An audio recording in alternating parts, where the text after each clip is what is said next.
Council, able representative from the National Human Rights Commission, the media, fellow executive members, invited guest participants, and all other protocols respectfully observed today.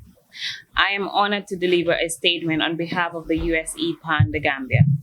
I will start with a quote by the UN Secretary General, Antonio Guterres, who he said in his quote, "Hate is a danger to everyone, and so fighting must be the job for everyone."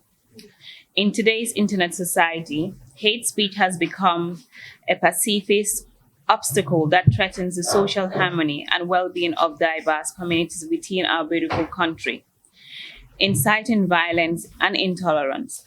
The devastating effect of hatred is sadly nothing new in our context.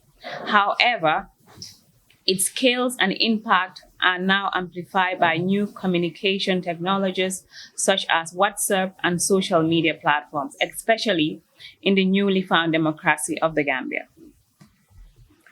Hate speech, including online, has become one of the most common ways of spreading violence, threatening peace around the world. In the Gambia, we have seen how sentiments on hate speech has further divided families, friends, communities, especially during after elections. As trained young professional leaders, the executive board of the USEPAN saw the need to join the crusade to combat hate speech as it continues to rear its ugly head in our society, and creating a rift within our societal fabrics. This project we are launching today was born out of the desire to give back to the communities, and with commitment and dedication, our dreams have started to showcase. However, we will not relent until we see that this generation and the next generation guaranteed freedom from the clutches of hate speech. Sometime in November last year, the US Embassy in the Gambia called for applications, and as an alumni board, we thought this was timely to develop a project on hate speech in the wake of 2022 parliamentary elections. After witnessing post-presidential elections violence characterized by whispered hate speech, with young people seen as frontliners, therein indicating our vulnerability to be used as propaganda tools. Standing on existing protocols, let me remind this August gathering that as an alumni board, we will not relent in the fight to combat hate speech. And as apolitical and non-partisan, we are open to collaborations and partnership to registering these set goals. This project is timely and is to enhance a general understanding on how to combat hate speech, and also helping to change conceptual beliefs for hatred and promote peaceful coexistence between and among Gambians, especially pre, during, and post-election era. By this, we will assure you of our total devotion to helping the status quo. And I would just like to stop here, and I'll withdraw, and also congratulate every one of you who was able to make this event a success. And thank you very much for coming. Okay. Good morning, my colleagues from the media and the civil society. Good morning, Honorable Minister Lamin Queen Jame, a representative from the Minister of Justice, rep from the US Embassy, representing the ambassador, and the president of US, is it EPAN? That is the correct spelling, pronunciation rather.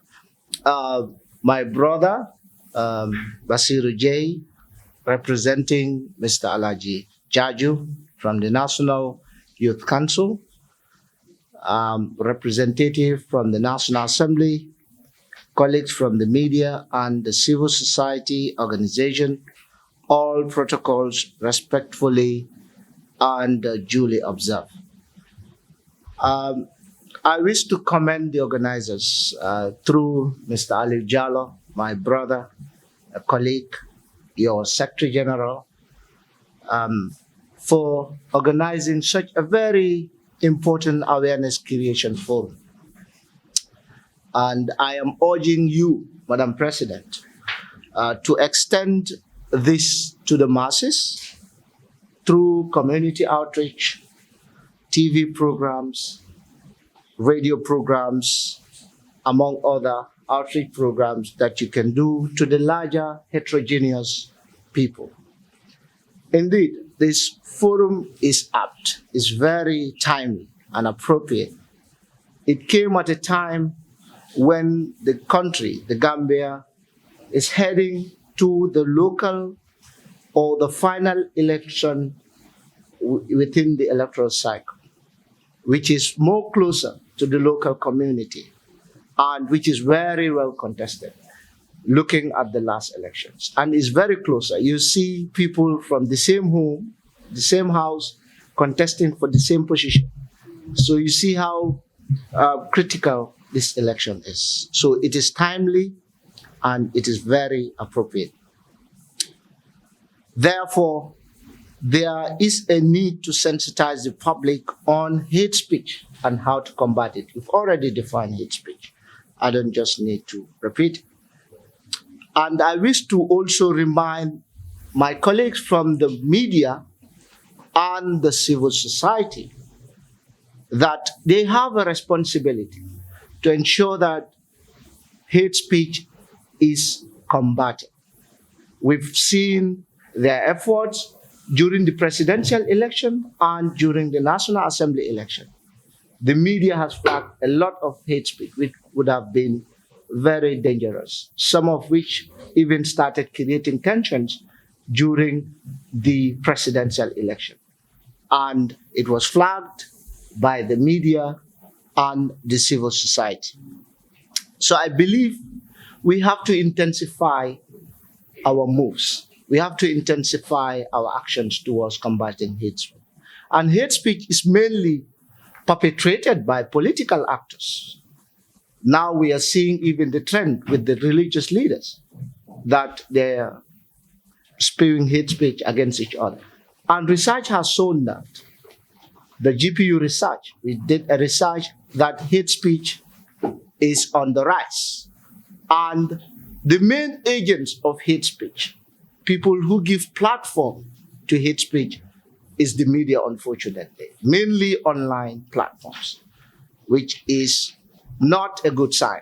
The media is helping to flag, but the media also is helping to share, to give platforms to politicians or political actors who spew hate speech. As I said, the media and civil society are so significant in ensuring that there is free, fair, credible, transparent elections through which people can make informed decisions. As journalists and colleagues, there is a need to understand what constitutes hate speech, the negative consequences, and how to flag this very dangerous menace. I thank you all for your kind attention. Okay. Good morning, everybody. Honorable Minister, Representative of the Minister of Justice, President of the Alumni Association, President of the Gambia Press Union, Executive Director of the National Youth Council, members of the Alumni Association, invited guests, members of the media. First of all, I ask you to bear with me. I don't have my reading glasses on today, so if I'm squinting, I'm looking funny, and it's because I can't read my speech very well, so my apologies. Congratulations to the Alumni Association for launching the Gambia Combating Hate Speech through Sensitization and Capacity Building. In taking on this initiative, you address one of the most critical issues facing democratic nations. We all know that freedom of speech is a pillar of democracy. It is fundamental for good governance. When we voice our opinions, we hold the representatives accountable. The ability to speak freely also advances us as a free people, allowing us to share ideas, innovate, prosper, and enjoy economic and social progress. This mic cuts in and out. All of these important factors are why both the United States and the Gambia endorse freedom of speech. Neither of us seeks to forfeit this fundamental right. However, And this is a big however. As we've witnessed in the United States in recent years, speech can be both a beacon and a weapon. Hate speech degrades the society rather than improves it.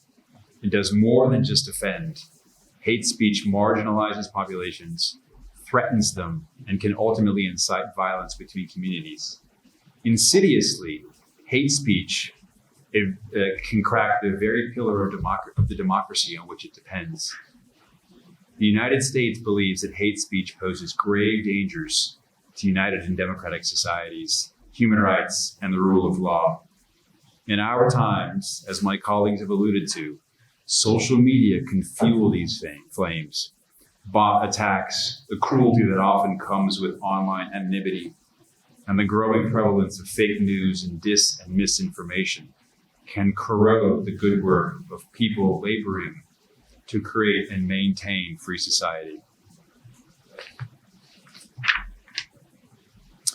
So we, as the United States Embassy here in Banjul, are proud to support the Alumni Association as they explore this complex and weighty issue.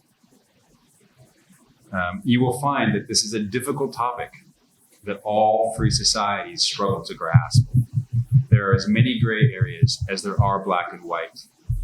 I urge you to take responsibility to explore, debate, and come together with answers that protect the Gambian democracy that you are building and over which all of you were stewards.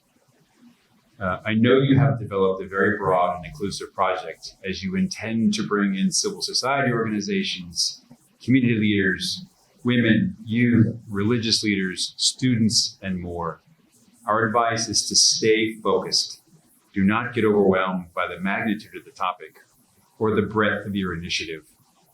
Focus on solutions that build on the democratic gains of the Gambian people. This work is vital and will have a lasting impact. As I said, you are the stewards of Gambian democracy, its thought leaders, its champions. We look forward to receiving updates on this initiative. Good luck, and thank you for courageously addressing this most important subject.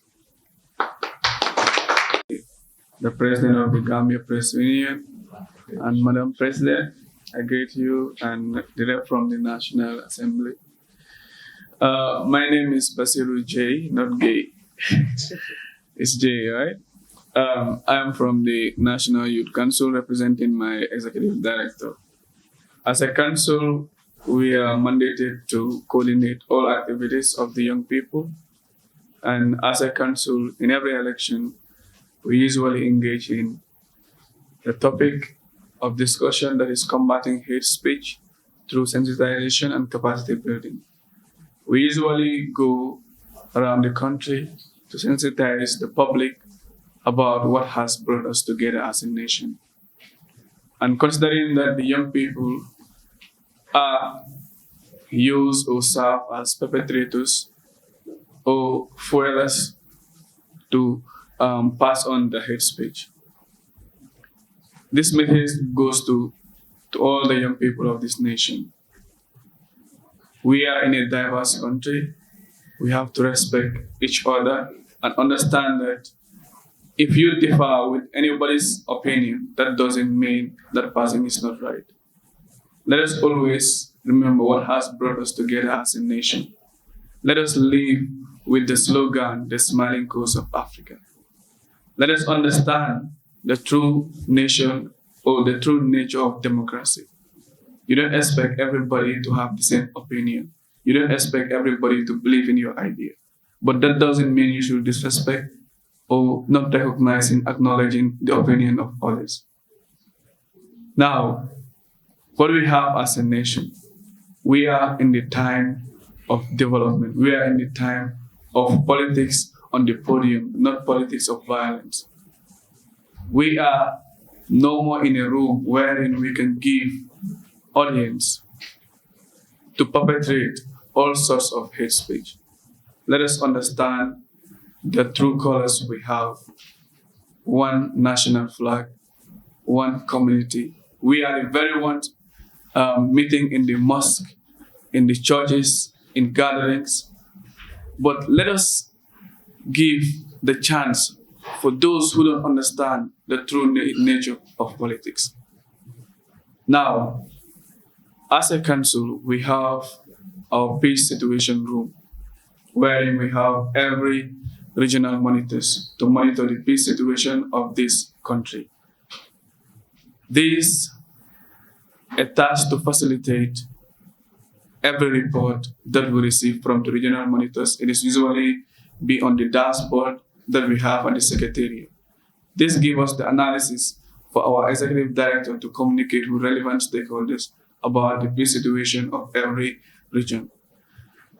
Our message to the young people is for them to understand, to give respect to the elderly people, and we urge the media also to understand that you have a tool to set the agenda of this nation.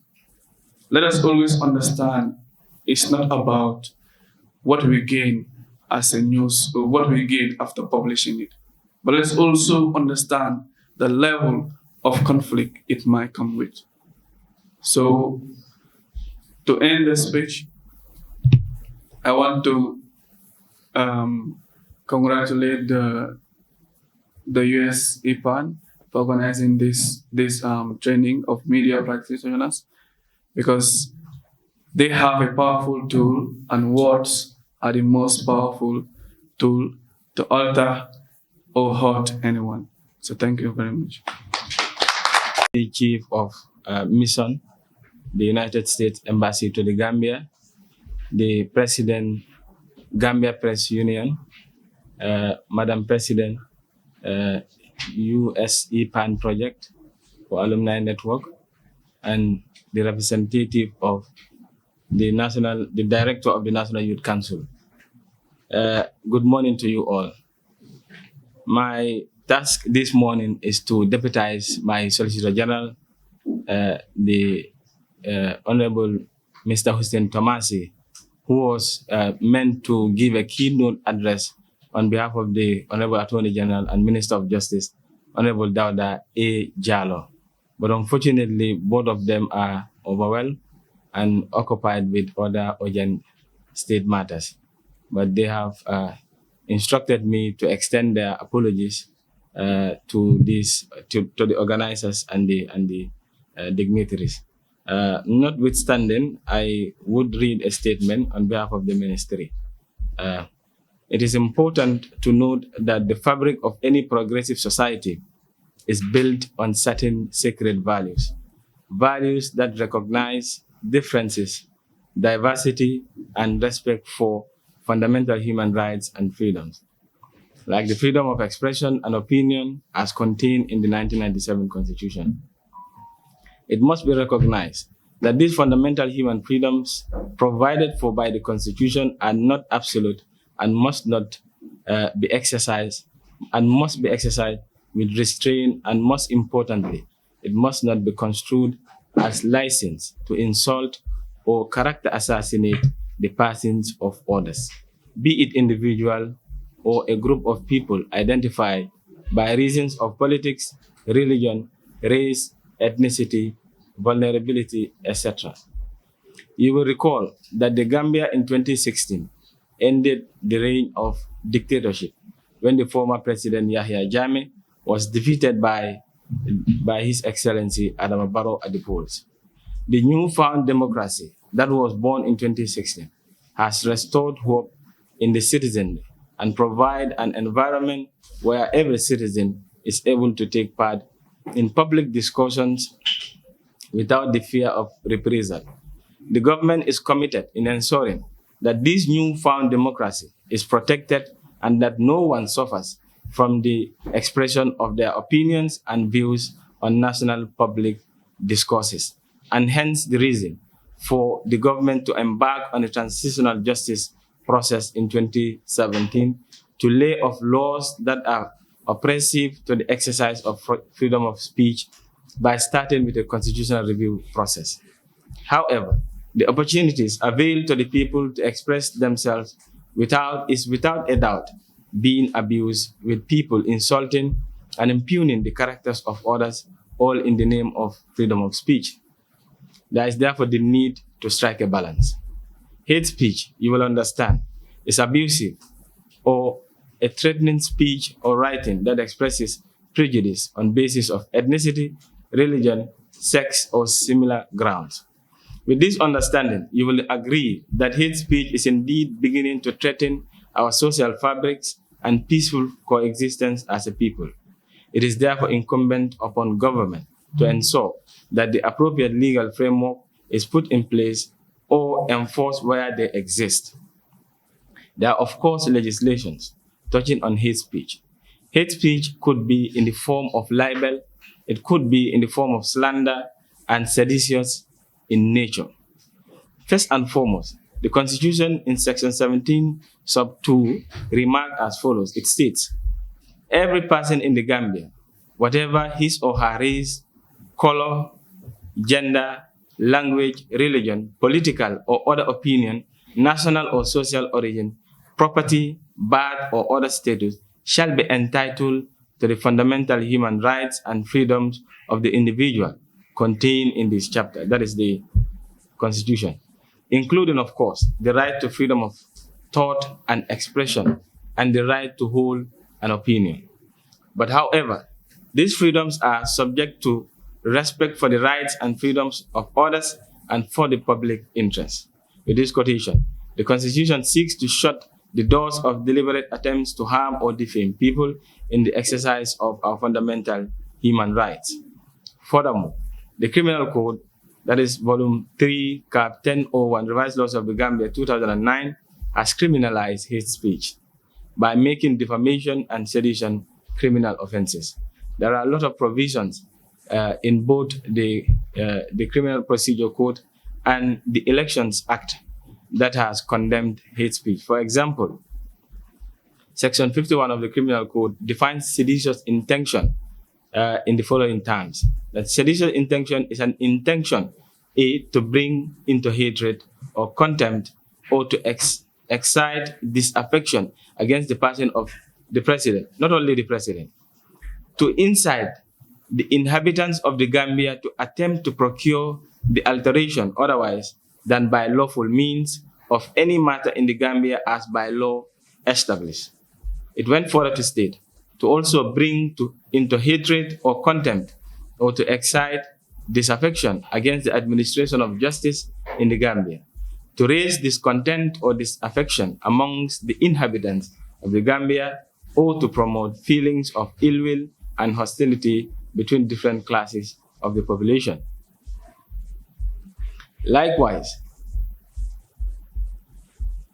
Article 2A and C of the Code on Election Campaign Ethics Order, made under Section 92(1) of the Elections Act, provides as follows. Political parties, their candidates, or any independent candidate, agents, workers, or supporters of political parties, or any independent candidate shall carry out their campaign in keeping with high ethical and moral standards and respect due to other political parties and candidates, the voters and the generality of the Gambian people, and shall also conduct their campaign in a manner and spirit that will promote peaceful atmosphere throughout the electoral process, not to insult or slander another candidate, nor use any language which is inflammatory, defamatory, or insulting, or which constitutes an incitement to public disorder, insurrection, hate, violence, or war. The effect, therefore, is that there are indeed sufficient laws that have addressed issues of hate speech and the like. It is the responsibility of every person living in the Gambia to act responsibly and respect the laws of the country. In conclusion, Mr. Chair, the government reaffirms its pledge to continue to strengthen our legal framework with a view to eradicating hate speech in all its forms. The government will also continue to engage and sensitize people on the need to foster cohesion, peaceful coexistence, and tolerance through the National Council for Civic Education, faith-based organizations, and CSOs. The government remains open to dialogue and discussions of such nature. I thank you all for your kind attention. Mr. Chairman, I think all others are like myself. that probably because breakfast has not been taken, ambience is very low. Is that the case? All right. On a more serious note, I call on the chairman of this organization, a representative of the American Embassy, a representative of the Ministry of Justice, Gambia Press Union, respectable members of the university community, including students, faculty and senate, eminent scholars, erudite doctors and professors, invited guests, ladies and gentlemen, senior government officials, including the Deputy Permanent Secretary for the Ministry of Information, Mr. Joe, all protocols duly and respectfully observed. I humbly salute each one of you in your respective names, statuses, and capacities with the best of salutations, the salutation of peace for all and hatred for none. Assalamu alaikum wa rahmatullahi wa barakatuhu.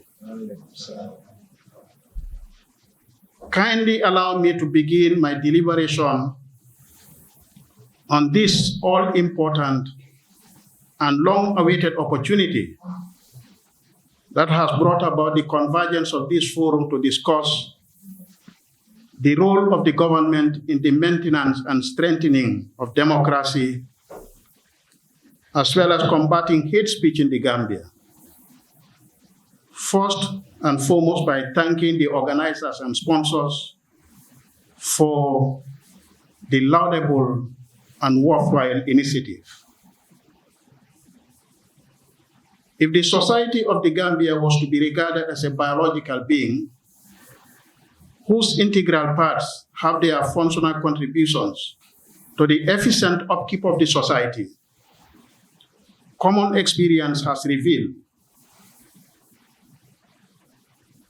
that public communication in the form of utterances has become a growing concern in the Gambia. If we were to appreciate language from the perspective of some sociologists who regard it as one of the important humanizing forces of human beings,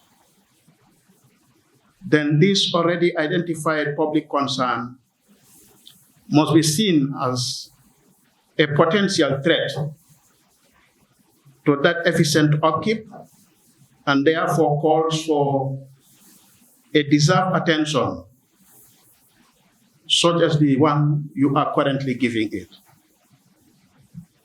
Unfortunately, this phenomenon only became largely visible with the rebirth of democracy and the ending of dictatorship in the political landscape of the Gambia.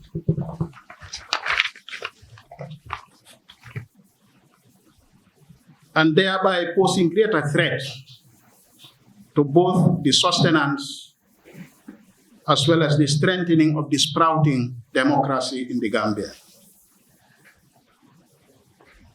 Democracy, ordinarily taken as a system of governance in which power resides in the people in terms of origin, survival, maintenance, sustainability, and so on, as well as any other characteristic associated with the above facets.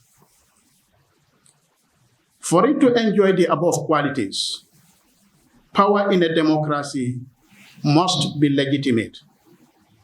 And for that to be, power must be derived through authority, must be derived from authority, guided by law and evident by the application of the rule of law, and herein lies partly the responsibilities and the role of government. The fundamental responsibility of lawmaking, therefore, is one fundamental functional prerequisite that governments must perform to ensure the sustenance and strengthening of national democracies. In modern times, this requires strict adherence to due process, including all the integral stages of lawmaking. More often, it begins with an initiative from the executive through the presentation or introduction of a bill in the National Assembly, qualifying from where it goes for the presidential assent and then becomes law. We must, however, take note that the functional importance of any law is to bridge the gap between social ideals and social realities, and requires not rush, but caretaking, thorough observation, and critical analysis so as to enable the law to be efficient and effective for a reasonable period of time without calling for undue amendments. Another important role that government has for the sustainability and strengthening of democracy and to combat hate speech in the Gambia is through the strict application of the rule of law. The effective functioning of social systems in general and political systems in particular require high degree of both individual and collective confidence,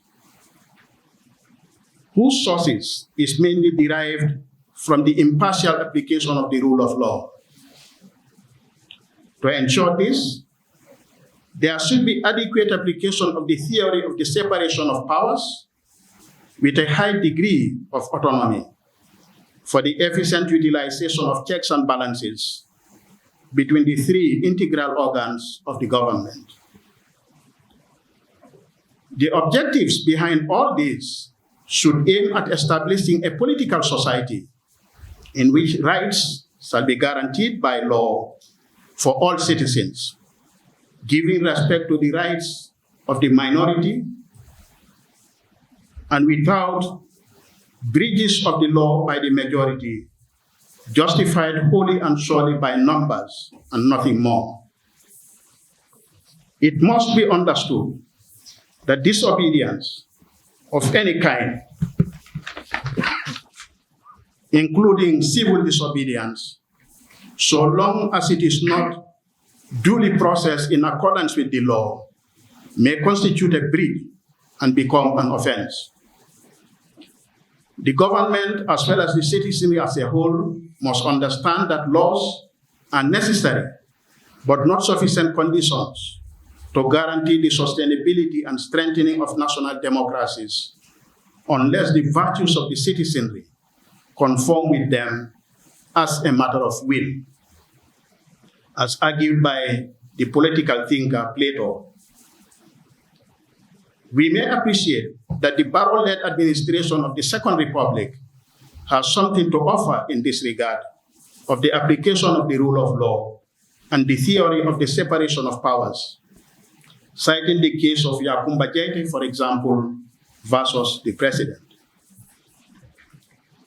Yet, another role that the government has for the sustainability and strengthening of democracy, as well as combating hate speech in the Gambia, is for leaders not only in government, but in politics generally, to live as models for the emulation of the rest of society.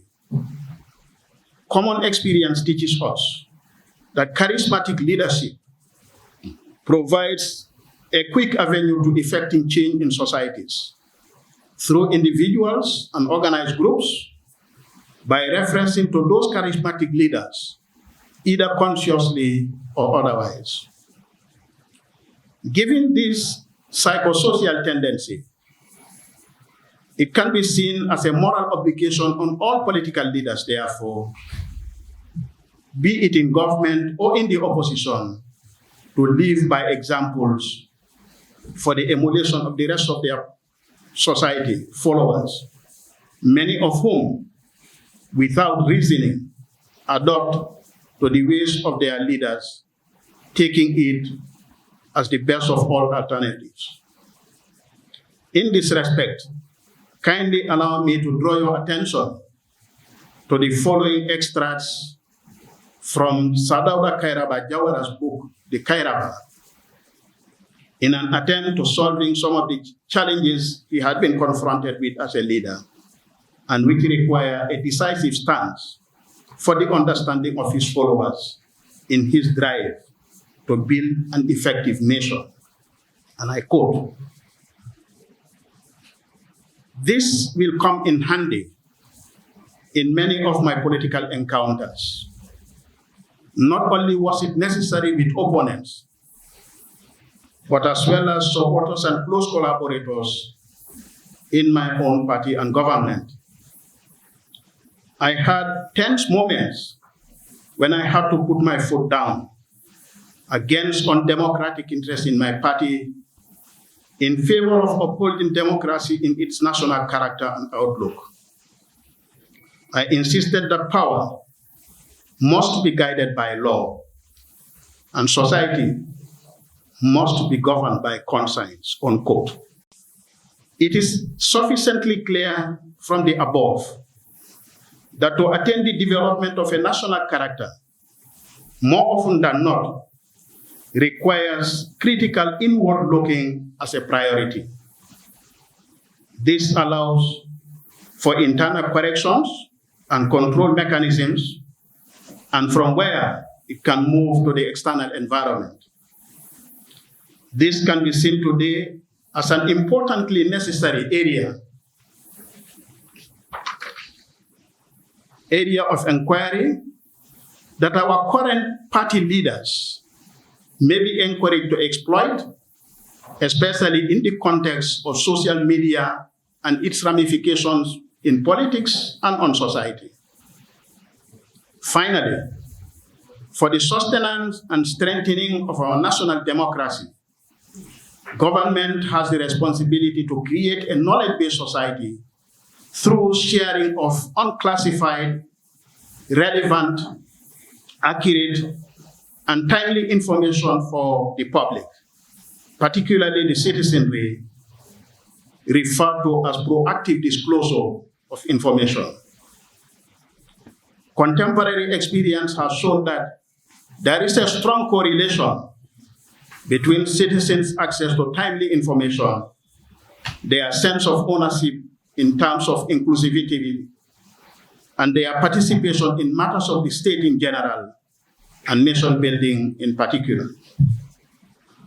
This provides the opportunity for the citizenry to be heard on all issues of relevance to the state, with the advantage of incorporating their concerns in the formulation and implementation of government policies and programs.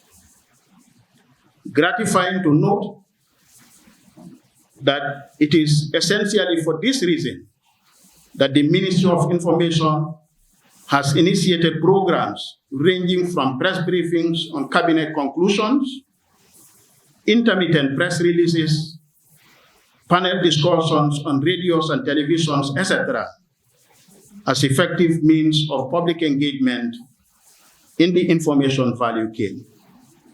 On this note, I thank everybody for your attention. May Allah bless the gathering. Thank you.